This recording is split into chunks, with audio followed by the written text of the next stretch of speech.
कहानी सफर अभी बाकी है, जारी है। आलोक को अजय की मदद की जरूरत है। अजय उसकी मदद नहीं करेंगे, इसका तो कोई कारण नहीं जान पड़ता। आखिर अजय यही जानते हैं, आलोक उसकी जिंदगी है, उसकी तलाश है। तो क्या यही कारण है उसका अभी तक यहीं पड़े रहने का? या फिर किताबों के पन्नों में एक खूबसूरत लड़की की तस्वीर मिल गई थी उसे, पूनम की तस्वीर, और उसके अनुरोध पर अजय ने अपनी पूनम की दर्द भरी कहानी सुना दिया था। यही कारण था अभी तक यहीं खड़े रहने का।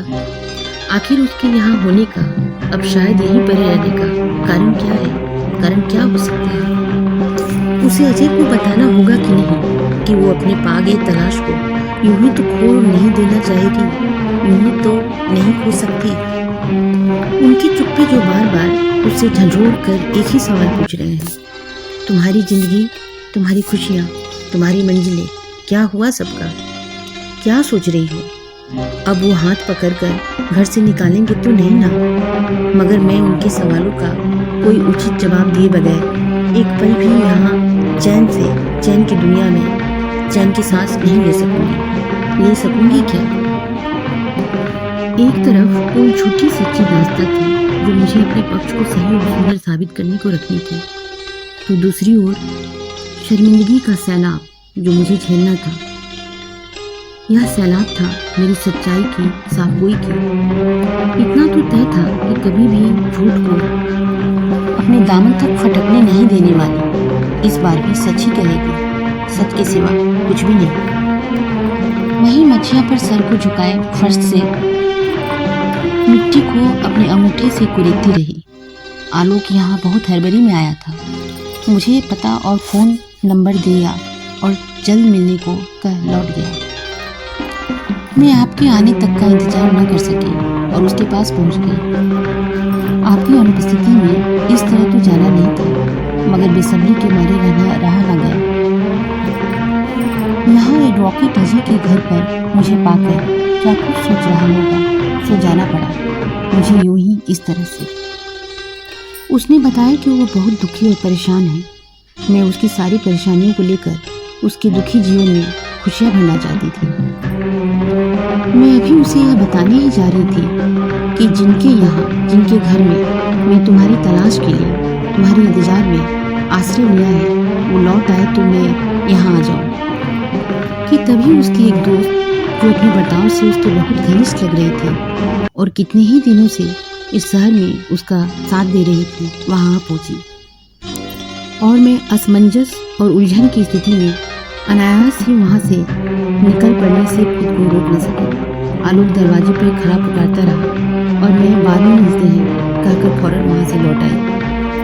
मैंने सोचा है कि जब तक उसकी सारी मुसीबतें और परेशानियाँ दूर न हो जाए, तब तक उसकी परेशानियाँ और जिम्मेदारियों का बोझ और न बढ़ाऊं। किताब के पन्नों पे गरी हुई अजय की नज़रें अब उठी। तो आप ये कह रही हैं आपके आलोक की परेशानियां खत्म हो जाए, एक बार सारी मुसीबतों से निजात मिल जाए जिसमें वो घिरे हुए हैं, तो आप चली जाएंगी यहाँ? तब तक यही टिकी रहेंगी? मेरे चेहरे पर नजर डालते मुस्कुराते हुए कहा, जैसे मेरे चेहरे के सारे भावों का मुआयना कर रहे हो। आपको करना भी यही चाहिए। मैं आपको और आपके आलोक के संकटों से निपटने में पूरा सपोर्ट करूंगा। ये प्यार की जंग जो आप लड़ रही हैं, इसमें मैंने जिस तरह से साथ दिया हुआ है, हमेशा ही देते रहूंगा जब तक कि आपको आपकी मंजिल नहीं मिल जाती।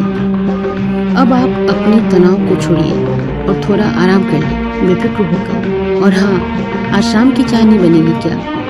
एक बात और पूछनी थी, वो जो उनकी दोस्त थी, वो क्या इतनी डरावनी थी?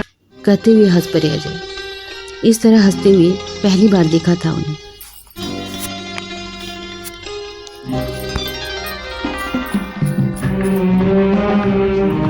वो चाय बनाने चली गई। क्या अजय यह नहीं समझते कि आज मैं इस सफर के किस मोड़ पर आ खड़ी हूँ? जोश होश में परिवर्तित होकर और जुनून की जगह धीरज में लेकर मेरी हार की संकेत जोर जोर से दे रहे थे। हार की शर्म और शर्म की हार, जैसे पैरों में कितने ही भंवर लपट गए थे।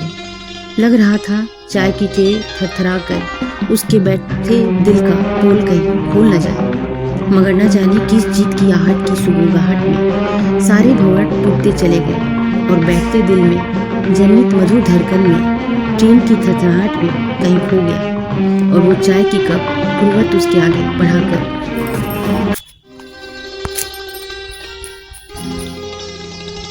वहीं मच्छी पे बैठ गई। एक पल के लिए चाय से उठता धुआं उसके पूरे चेहरे को ढक सा गया। जितनी जल्दी वो हार जाती है उतनी ही जल्दी जीत भी जाती है। एक वो दिन था जब राहों में यूं ही खड़े खड़े हार गई थी, जब शायद आलोक की अनकही मोहब्बत की अनकही दास्तां अपने साथ उसे अकेले छोड़ चला गया था। और एक ये दिन है जब जीत सहसा ही जैसे उसके कदम चुभने लगे हैं। जीत एक आलोक की परेशानियों के बहानों का और दूसरा अजय के चाहतों की बैसाखियों का, जो उसके लड़खड़ाते कदम और घबराते दामन को थामने के लिए उसके सामने मौजूद थे। क्या वो एक ऐसी लड़की, एक ऐसी औरत है जो जितनी जल्दी जीत जाती है अगले ही पल उसे हार जाती है? क्या सचमुच हारा था उसने कभी कुछ, या आज अपनी हारी हुई बाजी जीत रही है वो?